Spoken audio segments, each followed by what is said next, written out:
মমতা অভিষেককে ভালোবাসলে পদও ভালোবাসতে হবে।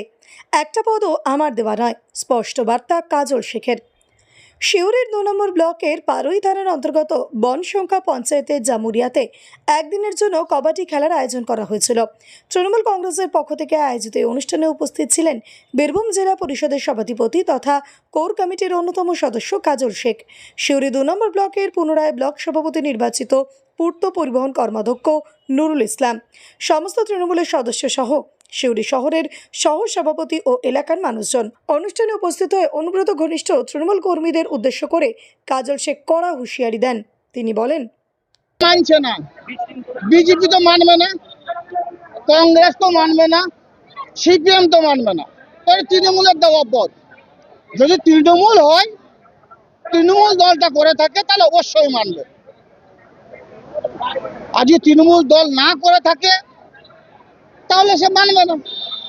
আমার মনে হয় যারা তৃণমূল দল করে, যারা মমতা বন্দ্যোপাধ্যায় সৈনিক, যারা এক মুহূর্তের জন্য মমতা বন্দ্যোপাধ্যায়কে ভালোবেসেছিল, অভিষেক বন্দ্যোপাধ্যায়কে ভালোবেসেছিল, জোড়া ফুলকে ভালোবেসেছিল, তাহলে আমার মনে হয় মান অভিমান থাকতে পারে। তৃণমূল কংগ্রেস দল একটা বৃহৎ পরিবার, সেই পরিবারের সদস্যদের মধ্যে কোথাও মান অভিমান থাকলে সেটা বসে আলাপ আলোচনার সাপেক্ষে সেটাকে মিটিয়ে নেওয়া উচিত বলে মনে করি। কিন্তু কেউ যদি বলে মানবো না, তাহলে আমার মনে হয় সে তৃণমূল কংগ্রেস দল করে না। বারবার তো আপনি বলেছিলেন যে মানিয়ে নেওয়ার জন্য এবং মিটিয়ে নেওয়ার জন্য, এখন কি মিটে দেখুন, আমার তো মনে হয় সবই মিটে গেছে, মিটে যাওয়ার কথা। আমাদের দলের শেষ কথা বলে মাননীয় মুখ্যমন্ত্রী মমতা বন্দ্যোপাধ্যায়, বাংলার বাগিনী, বাংলার মা, যিনি ৯৫টি প্রকল্পের মাধ্যমে বাংলাকে সাজিয়েছেন, বাংলার বুকে কাটাকাটি খুনোখুনি রাহাজান যিনি বন্ধ করেছেন।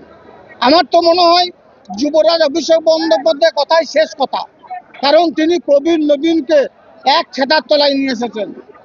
বাংলার মানুষের যখন ১০০ দিনের কাজের টাকা কেন্দ্র সরকার দিচ্ছিল না, তখন এই অভিষেক বন্দ্যোপাধ্যায় দিল্লি গিয়ে দরবার করেছে।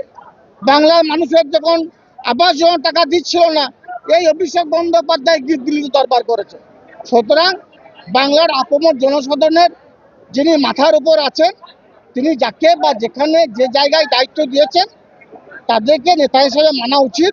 আমি তো নিজে দলের একজন কর্মী হিসেবে নিজেকে মনে করি, আমি কর্মী হিসাবে যে রাজ্য থেকে যে লিস্ট বেরিয়েছে সেই লিস্টকে মান্যতা দেব, প্রায়োরিটি দেবো, যে যেখানে আছে তাকেই আমি নেতা বলে মানব।